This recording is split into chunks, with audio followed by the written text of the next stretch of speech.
So today's assignment for this week is probably one of the most fun you'll do in your entire career here at SDSU. And it's really fun because you get to pick what you want to do. And this is this idea of using technology to support intrinsic motivation. So the goal is to come up with something that is a creative picture. Now, if you Google Desmos Art, you'll see hundreds and hundreds of really cool examples of stuff that people have done. Let's see if we just go to images here. Just, adorable little pictures just of, little creatures and Winnie the Pooh. Look at these. So any one of these that you would want to do, obviously don't steal something that's already been done. I say obviously, but I love this one. This one's a particularly cool one in my opinion. Shrek. So the idea is that these were all from students, and it's a very creative process, and you can ask students of any age to do this. And they're having fun at the same time. They're learning all about different functions and limiting the domain and range of those functions. So we're going to do this. We're going to add one slight twist in that I want to have one animation in it as well. So the goal is to come up with a fun animation, or excuse me, a fun picture with one animation. So I'm going to just talk a little bit about an example here and also show you some of the other features of Desmos. If you click on this plus here, you'll see they have expressions. If you just want to put some text in for directions, they have, f of x is a function. Note is for the directions, not for a function. You can add a table if you want to do a table of values. You can add a folder, which is required for this assignment, and you can add an image. Folders are great because it keeps things cleaned up. We're going to add an image first. I think for our picture, we're going to just do a happy face here. So one thing that's kind of cool is you can actually bring the picture right in. So you just click on the plus and you can see it showed up here. So what I want to do is to actually kind of try to recreate this happy face.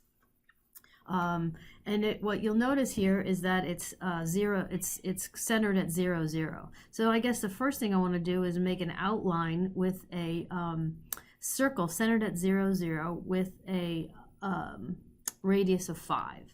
So we know the equation for a circle: x squared plus y squared.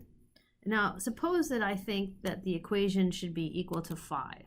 Whoa, what happened? So students say, oh, wait, that's right, it has to be 5 squared. And now you can see that it fits in there. So this is just, they get feedback. No one has to tell them or memorize. They figure it out based on the feedback. So now I'm going to hold this down, and you can see I can change the style or the color. I want to make it black. So there we go. Now I have the outline that's black. So now if I can hide the happy face, oops, there we go. Now if I hide the happy face, at least I have the square. The circle. All right, let's take a look now. Let's take a look here at the smile. What's the smile? Maybe the smile is a parabola. So let's say I say y equals x squared. Okay, well now I've got to bring it down. It looks like it intersects at about, let me see, 1, 2, 3, maybe 3.5. So minus 3.5. Okay, well that hit there, which is good. Again, you're giving this meaning to this expression, or at least the k value of the vertex. Now I could think about trying to make a value for a here. Suppose I make it 0.5. Well, that's not enough. 0.25, that's better. But what you're noticing is that, this parabola doesn't really look like it's going to fit very closely to the actual smile there. And it occurs to me maybe that the parabola and this is more of, the smile is more of a circle than a parabola. Again, all of this is great for students to realize the difference, because sometimes people think that a half circle is a parabola. So let's change this around again and think about it as another circle. All right, so now we'll do x squared. We know that, let's see, plus y minus 3.5. Okay, we're going to go like this, squared. Okay, so now we have a circle or an ellipse basically, and except that it's too high. So let's do this.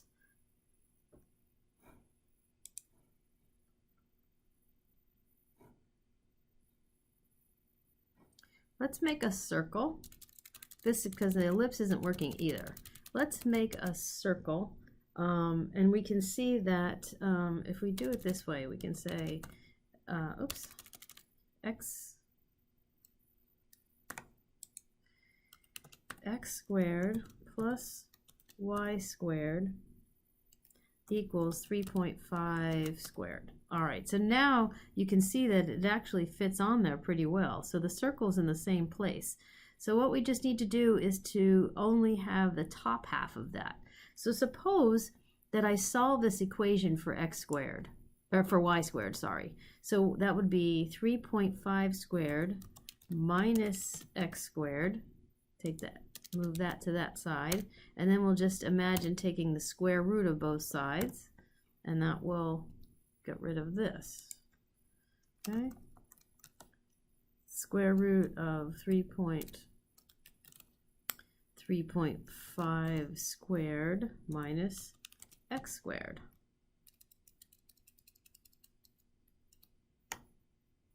Okay, so we have y equal, what happened there? I lost the square root part. SQRT is, the square root function is SQRT. There we go. All right, now, oh gosh, it's only the top half. We're getting closer, but we want it to be the bottom half. Well, it was plus or minus. Ha! There we go. All right, now the next thing I want to do is I want to make some ellipses for the eyes. So the ellipses for the eyes, I think the easiest thing to do is to imagine an ellipse that's centered at a particular point. So let's go back to our HK, or well, let's do PQ. Okay, so PQ, there we go. There's our PQ.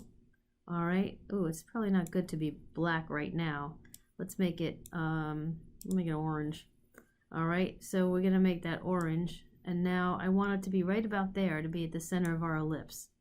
So now the equation for an ellipse is x minus h squared plus y minus k squared, and then the x minus h, well, I'm going to do PQ, I guess. P and Q, then it'll be centered there. And then we want to divide this by some number. So let's say I do, I don't know, 0.2, or I'm sorry, dividing that by 2. And I'm just, playing around with numbers right now. And then just highlight it, divide that by 4. What do we have? Value, let's say less than C. All right, and we'll add a slider for C. So there we go. It's centered right there. That's good.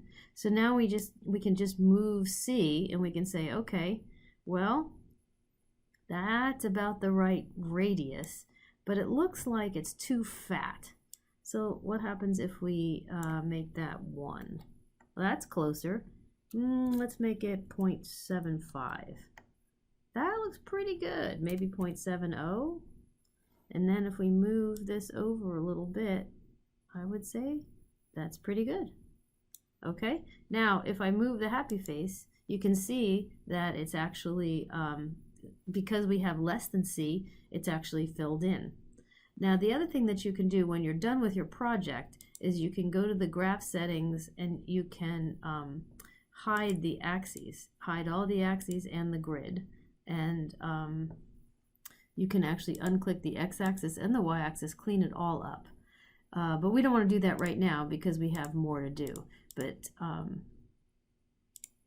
so this is the first part. I've given you an example of how to make the eye. In the next video, I'm going to talk a little bit more about how you want to add an animation to it, and also how you use folders.